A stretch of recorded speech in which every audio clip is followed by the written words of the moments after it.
beats.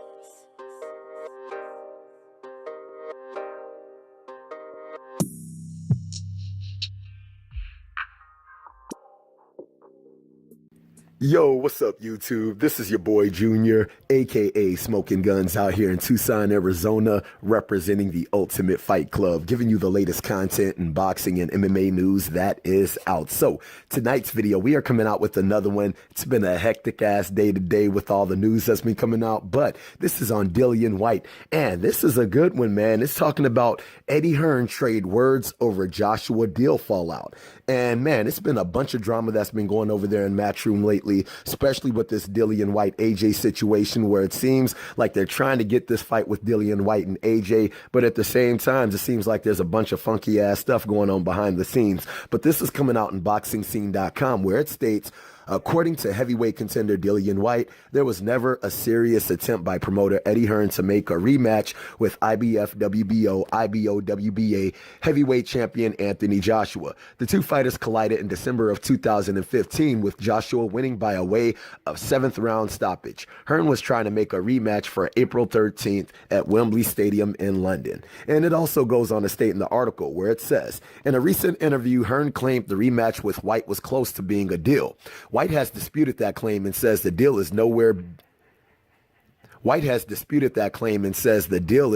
near being done. Called the rematch approaches of Joshua and Hearn as half-hearted. Whyte is not happy with the money being offered, and he's not happy with the lack of time to do a proper drug testing protocol with VADA. He believes Joshua and Hearn are really focused on facing Jarrell Miller at Madison Square Garden in New York City.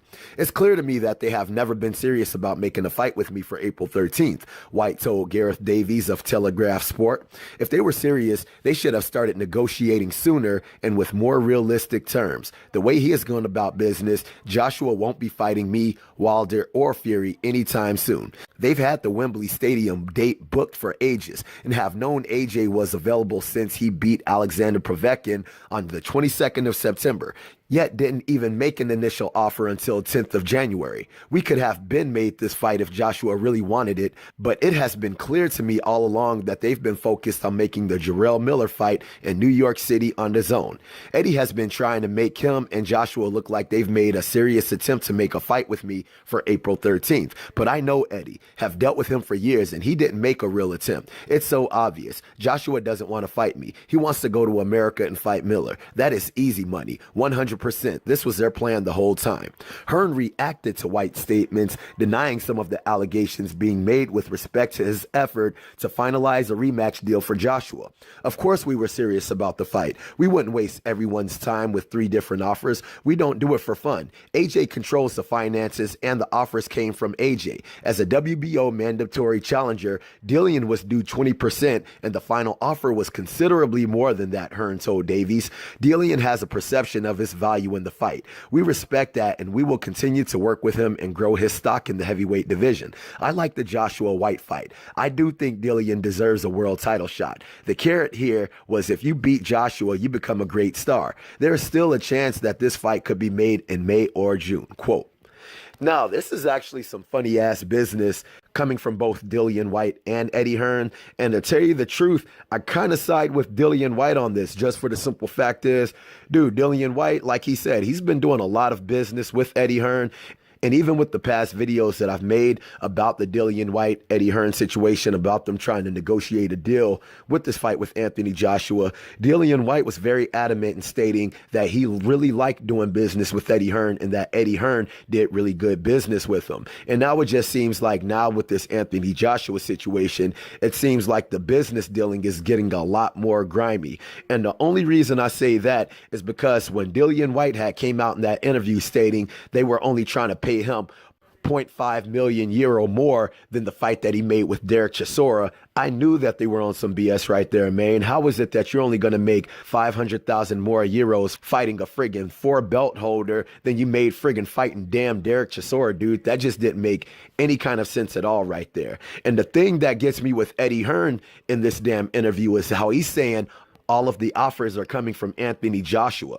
And I'm looking like, that don't make no friggin' sense. How the hell are the offers coming from Anthony Joshua. I didn't know that Anthony Joshua had all the money and that Anthony Joshua is going to be paying Dillian Whyte out of his own friggin' pocket. You know what I'm saying? I know that they're trying to look at it in towards of a percentage split because Anthony Joshua, of course, he wants the bigger piece of the pie. But then when Eddie Hearn said right here that Dillian was due 20%, but the final offer was considerably more than that, dude, Dillian Whyte then already came out stating that he wants 7 million euros. So if you can't give him 7 million euros, then it does not seem like he's even being bothered with any of your offers. And I know with the money that you guys say that Anthony Joshua is making, it seems like you guys could be able to pay Dillian Whyte what he is worth and what he wants to be able to get this damn fight going. But the main thing, like I said, is what gets me with this interview is how Eddie Hearn says that Anthony Joshua is pretty much making these demands for the percentage split for the money that is being offered to Dillian Whyte.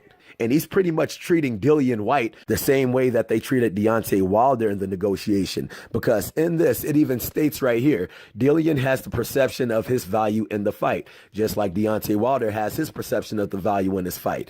Except Deontay Wilder has that friggin' WBC belt. Now, it also goes on to state, we respect that and we will continue to work with him and grow his stock. So I thought Dillian Whyte was already pretty big out there in the UK, right? So if he's so big out there in the UK, what more stock do you need to grow with him in this heavyweight division? And it just seems like Eddie Hearn is playing this friggin' game, trying to lowball these damn fighters when it comes to a fight with Anthony Joshua. And the thing that really gets me is how he stated in the past how he's had to overpay fighters and stuff like this and whoop-de-whoop-de-woo. So pretty much it seems like to me, you were buying those friggin' belts for Anthony Joshua.